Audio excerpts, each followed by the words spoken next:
Senator from Utah. Madam President, I'm really pleased that my colleague and very dear friend Max Baucus was confirmed by this body the way he was. He will make a fine ambassador to China. We all know what an honorable, decent man he is. We all know of his abilities. We all know that he's run a very, very tough committee, a very, very important committee, and has done a terrific job in doing so. All I can say is I rise today to wish my good friend Senator Max Baucus good luck as he departs to serve as the next U.S. ambassador to China. Now, we're going to miss Max. I don't think it's fair to this body, but nevertheless, I think it's fair to our country because Max will make a great ambassador. Senator Baucus first came to the Senate in 1978 and has the distinction of being Montana's longest-serving U.S. senator. So as you can see, I've served with Senator Baucus for a long time, longer than the two of us would like to admit sometimes. And over the years, I've come to respect his commitment both to his constituents and to his principles. And having worked side by side with him on the Senate Finance Committee, I know a lot about his constituents and his principles. He raised his constituents constantly, and his principles, I don't think he ever wavered.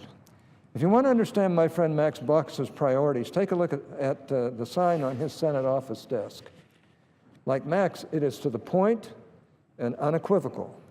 The sign says, quote, "Montana comes first," unquote. Plain and simple, not much nuance. The language is pretty declarative, I should say.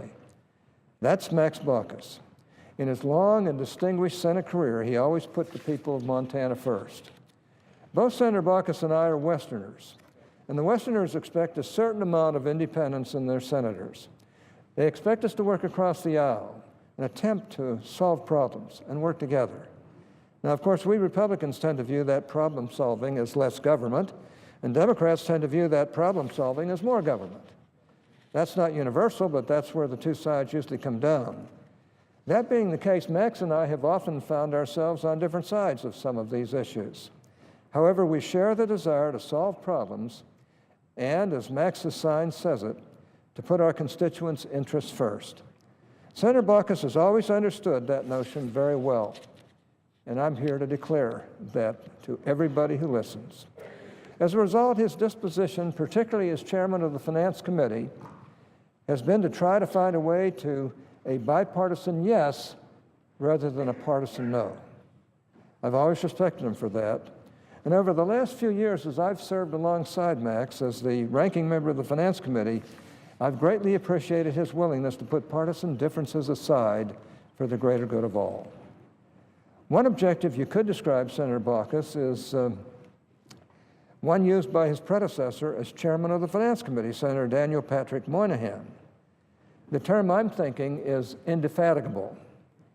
Whether it was preparing for and running a marathon, walking across the wide expanse of his home state, or working at one of the many jobs he regularly undertook back home in recent visits, Max has been indefatigable. He's been a tireless legislator. Just ask his staff. They'll affirm that fact. As a senator, he was always working. I have no doubt that he'll do the same as our nation's ambassador to China, arguably the most important diplomatic post in the world today. As we saw today, the vote on his confirmation wasn't even close. That's because all of his colleagues know that Max Baucus is a committed public servant who will serve the American people with competence, dignity, and a tireless commitment to our nation and its interests. I have to say that I feel personally about this nominee and about this nomination. I like Max very much. Having served with him on the Senate Finance Committee, he has always tried to be fair. He's always tried to consider the other's point of view. He's always tried to consider different ways of solving problems, and he's worked to do so. That's about all we can ask from our colleagues on the other side, either Democrats or Republicans. I just want to, at this time, wish Senator Baucus and his lovely wife, Melody, and of course his family, the best of luck in this and all future endeavors. As Max departs the Senate, Senator Baucus leaves behind a great legacy and really big shoes to fill. So at this particular point, I hesitate to say farewell to my friend Max Baucus, but I only say farewell knowing that he's going to go on to a very, very important job for our country, where I think he'll do a very, very good job. And he'll have my support as he serves over there, and let's just hope that we on the Finance Committee can do a better job, or at least an equivalent job to what Max has done, to keep these very, very important issues on the most important committee in the Congress moving along. I have nothing but respect for Max. I appreciate him very much.